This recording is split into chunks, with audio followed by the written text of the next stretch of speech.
Tuwang-tuwa naman ang mga Manileño sa New Year countdown ng lungsod. Bago ang fireworks, nasaksihan muna ang isang high-tech 3D presentation. May news to go si Isay Reyes.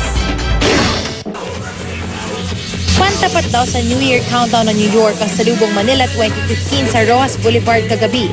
High-tech ang 3D presentation na ipinalabas sa mga dingding ng mga hotel habang nag-aantay ng hating gabi.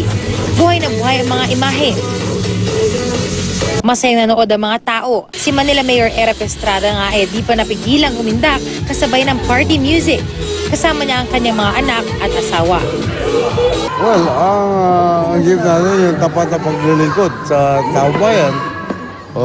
Lalo na, ginawa namin itong project namin ng dialysis center. Ito, mahirap, hindi kaya magbayad dito. Kaya ngayon, bibigyan namin ng libre sa kanila. Pagpatak ng alas 12, pagdagan sa tinatawag na plunger na manghaang lahat sa ganda ng fireworks na bumalot sa kalangitan. Nakipagbiruan pa si Manila Mayor ukol sa kanyang New Year's resolution. Wala na siguro, matanda na rin tayo eh. Kaya tapos na tayo doon sa love life. Hindi na tayo ibig sabihin eh. Pero pwede pa rin kung gusto nila. Matapos ang fireworks, agad naman may mga nag-perform na mga banda at singers. Isay Reyes, GMA News.